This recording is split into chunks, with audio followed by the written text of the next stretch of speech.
Dielectrics और polarisation की बेटा जब हम लोग बात करते हैं तो सबसे पहले ये समझें कि डाइलेक्ट्रिक नाम का जो मटेरियल है ये होता क्या है, ठीक है।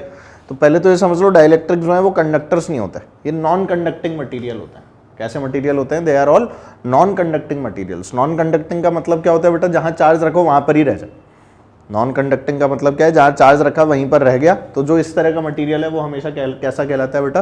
वो नॉन कंडक्टिंग मटेरियल जो है वो कहलाता है। अब याद करो, हम लोग जब बेटा कंडक्टर्स के बारे में पढ़ते थे और यहीं जब हम लोग अब डाइलेक्ट्रिक्स के बारे में पढ़ रहे हैं, तो कंडक्टर्स के अंदर क्या होता था? जब भी हम लोग किसी कंडक्टर को एक एक्सटर्नल मैग्नेटिक फील्ड के अंदर प्लेस करते थे, ये हमारा एक कंडक्टर है और इस कंडक्टर को जब भी अपन लोग एक एक्सटर्नल मैग्नेटिक फील्ड के अंदर प्लेस करते थे तो इसके साथ में क्या खेल होता था उसके बारे में हम लोग बात करते हैं। याद करो, ये तो आपकी एक्सटर्नल मैग्नेटिक फील्ड हो गई और इस एक्सटर्नल के कारण क्या होता था बेटा? पॉजिटिव जो चार्जेस थे वो इधर इकट्ठे हो जाते थे और नेगेटिव वाले जो हैं वो इधर इकट्ठे हो जाते थे, याद है? जिसके कारण एक इंड्यूस्ड इलेक्ट्रिक फील्ड जो है बेटा वो इस वाली डायरेक्शन में हमारी डेवलप हो जाती थी। ये सब हम लोग देख चुके हैं। और ये इंड्यूस्ड इलेक्ट्रिक फील्ड अपने आप को तब तक सेटल करती रहती थी और बढ़ाती रहती थी जब तक कि ये इस एक्सटर्नल इलेक्ट्रिक फील्ड के बराबर नहीं हो जाती। और इसीलिए जो हमारे पास में ई नेट आती थी, जिसकी वैल्यू हो जाएगी बेटा ई इंड्यूस्ड प्लस ई एक्सटर्नल, जो फाइनली हो जाता था 0। ठीक है बेटा, वेक्टोरियल ही लिखा हुआ है, डायरेक्शन दोनों के ऑपोजिट है, दोनों कैंसिल आउट हो जाती है और हमारे पास फाइनली जो नेट इलेक्ट्रिक फील्ड है वो 0 आ जाती थी। ये काम बेटा डाइलेक्ट्रिक के अंदर नहीं हो पाता। डाइलेक्ट्रिक के अंदर जब आप उसे एक एक्सटर्नल इलेक्ट्रिक फील्ड के अंदर प्लेस करते हैं तब डाइलेक्ट्रिक की जो बेटा इलेक्ट्रिक फील्ड है अंदर वो नेट 0 नहीं हो पाती, इसीलिए वो एक नॉन कंडक्टिंग मटेरियल होता है। ये वाली बात याद रखना, ठीक है। So this is not the case of a dielectric. मतलब डाइलेक्ट्रिक्स के अंदर आपको इलेक्ट्रिक फील्ड मिलने वाली है, वहां पर डाइलेक्ट्रिक्स के केस के अंदर अब क्या होगा बेटा? आप लोगों को जो नेट इलेक्ट्रिक फील्ड है वो 0 नहीं मिलेगी। तो E net is not equal to 0, जबकि यहां पर क्या होती थी बेटा? 0 होती थी। और यहां पर क्या है? ई नेट की वैल्यू आपकी बिल्कुल भी 0 नहीं होने वाली। ये आपकी डाइलेक्ट्रिक्स की खास बात होती है। तो पहले तो इस वाली बात को समझ लो, ठीक है ना? ये वाली बात आपको पता होनी चाहिए बेटा। यहाँ पर यही वाली बात जो है वो आप लोगों को समझाई हुई है इस वाले पैराग्राफ के अंदर कि कैसे इलेक्ट्रिक फील्ड, देखो ये मैंने आपको बताया था कंडक्टर की कहानी और ये आपकी डाइलेक्ट्रिक की कहानी। इंड्यूस्ड इलेक्ट्रिक फील्ड उसमें भी आती है पर बेटा वो इतनी नहीं हो पाती कि सारी की सारी एक्सटर्नल फील्ड को कैंसिल आउट करके उसको 0 कर दे, ठीक है? ये वाली बात सब लोग ध्यान रखेंगे। ऑलराइट, यहाँ पर एक लाइन लिखी है, देखो, collective effect of all the molecular dipole moments is net charges on the surface of the dielectric which produce a field that opposes the external field. Unlike in a conductor, however, the opposing field induced does not exactly cancel the external field. समझ गए बेटा? External field को वो proper तरीके से cancel नहीं कर पाता, किसके अंदर? डाइलेक्ट्रिक में। कंडक्टर में बेटा कैंसिल आउट हो जाती थी, ठीक है? सिर्फ कम कर पाता है और कुछ नहीं होता, ठीक है? Only reduction in electric field is observed। समझ गए बेटा? तो ये आपका डाइलेक्ट्रिक मटेरियल जो मौजूद है उसके बारे में हम लोग बात करते हैं, है ना?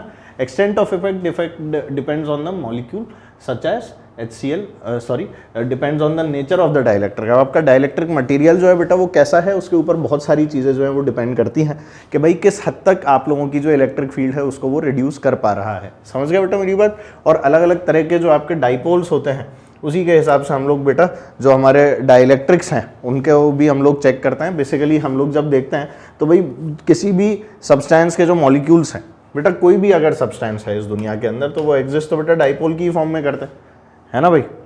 फॉर एग्जाम्पल तुम्हारा Na+Cl- हो गया, पानी हो गया, ये सब बातें हम लोगों ने की थी, है ना?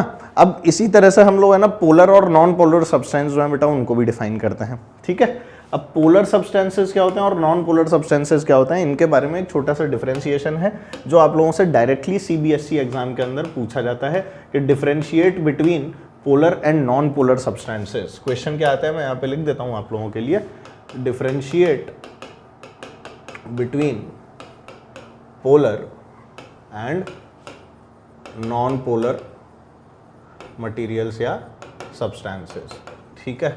ये हमारे पास में एक बहुत ही जोरदार वाला क्वेश्चन जो है ये कई बार पूछा जाता है ना? एक और क्वेश्चन जो आप लोगों से है बेटा वो क्या पूछा जाता है मैं ये भी बता देता हूँ, differentiate between conductors and dielectrics, ठीक है बेटा, ये डिफरेंस अभी अभी मैंने आप लोगों को बता दिया, तो ऐसी कोई दिक्कत वाली बात नहीं। अब ये पोलर नॉन पोलर मटेरियल्स क्या होते हैं, इनके बारे में हम लोग चर्चा कर लेते हैं। तो देख बेटा, नॉन पोलर मॉलिक्यूल के अंदर क्या होता है, centre of positive and negative charges coincide. Positive negative charges के जो सेंटर है ना बेटा, वो कोइंसाइड कर जाते हैं, ठीक है। ऐसे में आपके पास में कोई परमानेंट डाइपोल मोमेंट जो है ना बेटा, वो बचता नहीं है। तो नॉन पोलर मटेरियल्स जितने भी होंगे, they have no permanent dipole moment, ये अपने पास में लिख के रख लो, ठीक है। Non polar, no permanent dipole moment, ठीक है बेटा। और वहीं जब हम लोग पोलर के बारे में बात करते हैं, नॉन पोलर के बेटा एग्जांपल्स दिए हुए हैं आपको, ऑक्सीजन, हाइड्रोजन, ठीक है ना। सिमेट्री के कारण सब कुछ कैंसिल आउट हो जाता है, ये भी ध्यान रखना कि क्यों कैंसिल आउट होता है बेटा, ये सब सिमेट्री, समझ गए, which have no dipole moment. On the other hand, a polar molecule is one in which centre of positive and negative charges are separated. अगर आपका सेंटर ऑफ पॉजिटिव और नेगेटिव चार्ज सेपरेटेड होगा तो ऐसा molecule आपका polar molecule कहलाएगा, ठीक है। ऐसे मॉलिक्यूल्स के पास में एक परमानेंट डाइपोल मोमेंट होता है। तो बेटा इनका जो मेजर डिफरेंस है, एक तो क्या हो गया बेटा सेंटर्स की डेफिनेशन के ऊपर, और दूसरा क्या हो गया पोलर मॉलिक्यूल्स के साथ में क्या होता है बेटा, they have, yes they have a permanent dipole moment, ठीक है। ये जो डाइपोल मोमेंट है ये कैसा है बेटा, परमानेंट है, जो अपने को याद रखना है। और इनके सेंटर्स भी सेपरेटेड होते हैं पॉजिटिव नेगेटिव के, इनके सेंटर जो है वो कोइंसाइड कर जाता है। ये बेटा मेजर डिफरेंस है जो आप लोगों को पता होना चाहिए, ठीक है। In external electric field positive negative charges of a non polar molecules are displaced in opposite directions, ठीक है। नॉन पोलर के जितने भी आप लोगों के जो मतलब पॉजिटिव और नेगेटिव चार्जेस होते हैं, उल्टा ऑपोजिट डायरेक्शन के अंदर डिस्प्लेस होते हैं। डिस्प्लेसमेंट कब रुक जाता है, जब हम लोग एक्सटर्नल फोर्स जो है उसको बैलेंस करवा देते हैं आपकी रीस्टोरिंग फोर्स से, ठीक है बेटा। हाँ भाई, जो अंदर जो फील्ड बनी इंड्यूस्ड इलेक्ट्रिक फील्ड, उसी के बारे में यहाँ पे बात चल रही है।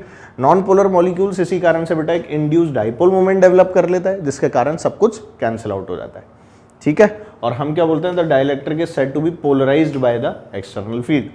समझ गए बेटा, हम लोगों को सिर्फ वही सिचुएशंस कंसिडर करनी है जिनमें आपका इंड्यूस्ड डाइपोल मोमेंट जो है वो उसी डायरेक्शन में हो जो फील्ड की डायरेक्शन है, और प्रोपोर्शनल हो किससे बेटा, फील्ड की स्ट्रेंथ से। ये वाली बात याद रखना, ठीक है। चलो आओ आगे देखते हैं, ठीक है ना। अब इनके अंदर बेटा कुछ और एक दो छोटे छोटे से पॉइंट्स हैं जहां से आप लोगों के वन लाइनर क्वेश्चन जो है बेटा वो बन सकते हैं। वो क्या है, सब्सटेंसेस फॉर विच, जो हमने पिछला अजम्पशन माना था वो ट्रू है बेटा, लीनियर आइसोट्रोपिक डाइलेक्ट्रिक्स जो है वो कहलाते हैं। कौन सा डाइलेक्ट्रिक, लीनियर आइसोट्रोपिक डाइलेक्ट्रिक्स के नाम से इनको हम लोग बोलते हैं, ठीक है ना। ये वाली बात ध्यान रखना। Dielectric with polar molecules also develops a net dipole moment in external field. Opposite direction में तो बेटा वो भी एक डेवलप करता है, क्या चीज़, डाइपोल मोमेंट। पर बेटा यहाँ पर जो रीज़न है वो अलग है, ठीक है।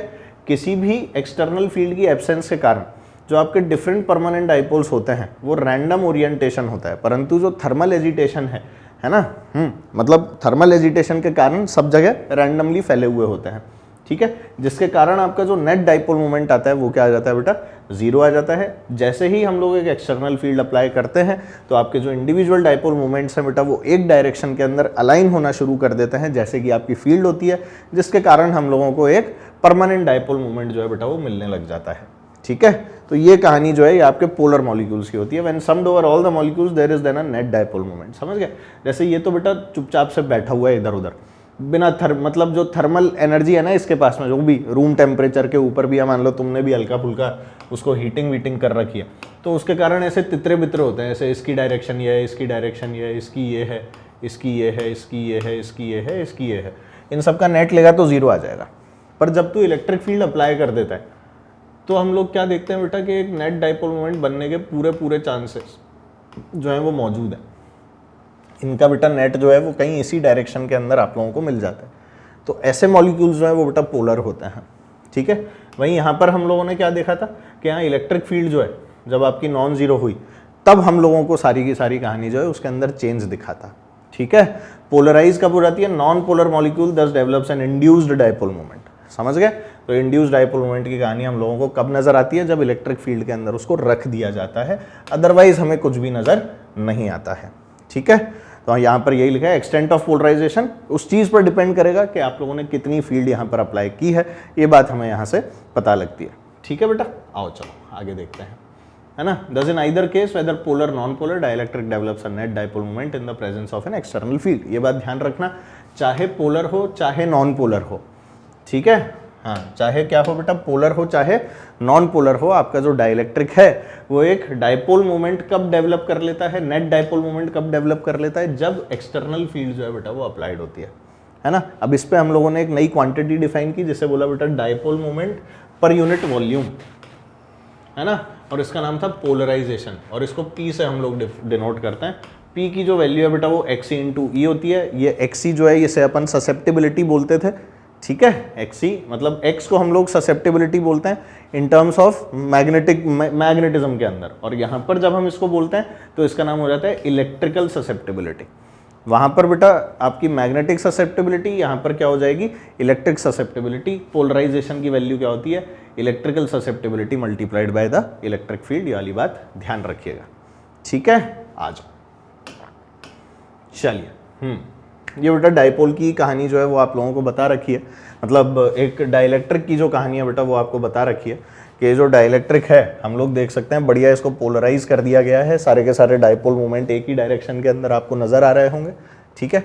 इस तरफ पूरा नेगेटिव चार्जेस का बेटा रोला है, और इस तरफ जो है पॉजिटिव चार्जेस जो हैं उनकी जो वैल्यू है, मतलब उनका जो मैग्नीट्यूड है, या ऐसा बोलो उनका जो जमावड़ा है वो एक तरफ ज़्यादा है। इस कारण से जो आपका डाइपोल मोमेंट है वो सारा का सारा इस वाली डायरेक्शन में हम लोगों को दिख रहा है। अगर आप लोग ध्यान देंगे तो ये डायग्राम के अंदर आपको यही बात बताई गई है, जिसके कारण बेटा क्या होता है, एक इंड्यूस्ड बाउंड चार्ज डेंसिटी जो है वो हम लोग निकाल पाते हैं, ठीक है।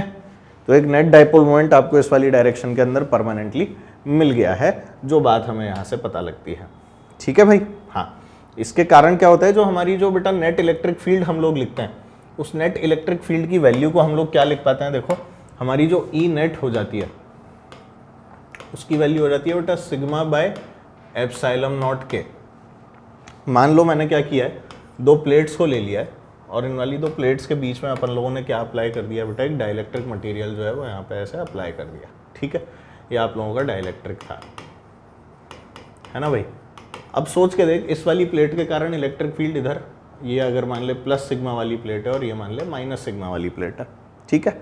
ये प्लस सिग्मा, ये माइनस सिग्मा। प्लस सिग्मा के कारण बेटा इलेक्ट्रिक फील्ड इधर सिग्मा बाय 2 एप्सिलॉन नॉट, और माइनस सिग्मा के कारण भी बेटा इधर ही सिग्मा बाय 2 एप्सिलॉन नॉट। तो अगर आप लोग इनको ऐड करेंगे तो आपके पास आएगा सिग्मा बाय एप्सिलॉन नॉट एक ही डायरेक्शन में।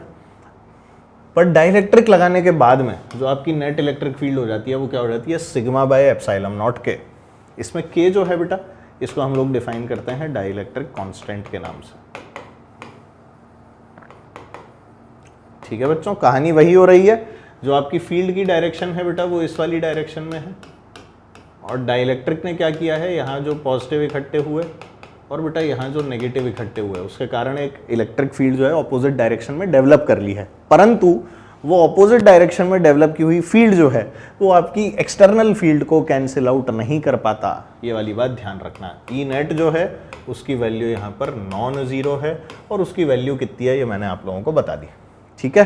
तो ये डाइलेक्ट्रिक कांस्टेंट आ गया मेरे पास, और इसकी वैल्यू असली में क्या है भाई, ई नेट जब अपन लोग लिखते हैं तो हम लोग क्या लिखते हैं, बोलो भाई, E due to the plates plus E due to what, जो आपका डाइलेक्ट्रिक है वो, ठीक है। वेक्टोरियली लिख लेता हूँ जिससे प्लस का साइन जो है वो आपको पता लगे। अब जब मैं बेटा ई नेट लिखता हूँ तो क्या लिखता हूँ, सिग्मा अपॉन एप्सिलॉन नॉट के इज इक्वल टू, प्लेट्स के कारण सिग्मा बाय एप्सिलॉन नॉट, ठीक है भाई। और इसकी वैल्यू मैंने क्या लिख दी भाई, electric field due to the dipole, है ना, या ऐसा बोलो डाइलेक्ट्रिक। तो यहाँ से बेटा electric field due to dielectric जब आप लोग देखते हैं तो उसकी वैल्यू हमारे पास में क्या आ जाती है, देखो इस क्वांटिटी को इधर ले जा, इसको तू इधर ले जा, तो मेरे पास क्या आ गया, sigma by epsilon not plus sigma bye minus sigma by epsilon not के। और बेटा इसको देखने पर ये साफ साफ नज़र आता है कि सिग्मा बाय एप्सिलॉन नॉट बाहर आ गया, तो 1 माइनस 1 बाय के हमारे पास में बच के आ गया, ठीक है। ये वैल्यू आती है आपके पास इलेक्ट्रिक फील्ड।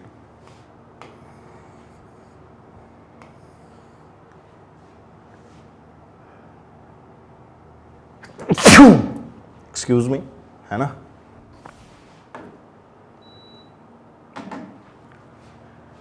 एसी एकदम सर पे चल रहा तो बेटा जो इलेक्ट्रिक फील्ड की वैल्यू है वो हमारे पास में क्या निकल के आई, आपके डाइलेक्ट्रिक के कारण ये वाली वैल्यू जो है ये निकल के आ गई। अब इसमें बेटा अगर आप लोग चार्ज डेंसिटी की वैल्यू भी पुट कर देंगे, सिग्मा को Q बाय एप्सिलॉन नॉट से आप लोग रिप्लेस कर देंगे, इन दैट केस हमारे पास में क्या आ जाएगा बताओ भाई। इसमें भी आप एप्सिलॉन जो है बेटा उसको काट सकते हैं और आराम से आप लोग सिर्फ जो सिग्मा आई है उसकी वैल्यू निकाल सकते हैं। सिग्मा आई का बेटा जो यहाँ पर आप लोग मतलब निकालेंगे वो क्या निकालेंगे, सिग्मा आई मतलब है इनबाउंड चार्ज डेंसिटी जो आपके डाइलेक्ट्रिक के अंदर बेटा डेवलप हुई, उसकी वैल्यू क्या आ जाएगी बेटा, सिग्मा टाइम्स ऑफ 1 - 1/k। ठीक है, यहीं जब अपने को चार्ज लिखना होता है तो हम सिग्मा की वैल्यू पुट कर देते हैं बेटा Q बाई ए, और सिग्मा की वैल्यू जैसे ही Q बाई ए पुट करते हैं तो Qi की जो वैल्यू है वो क्या आ जाती है, Q टाइम्स ऑफ 1 - 1/k। तो आप देख सकते हैं किस तरह से अलग अलग वैल्यूज़ हम लोग इजीली कैलकुलेट करके सारी की सारी जो डाइलेक्ट्रिक है उसकी कहानी को समझ सकते हैं और सीख सकते हैं।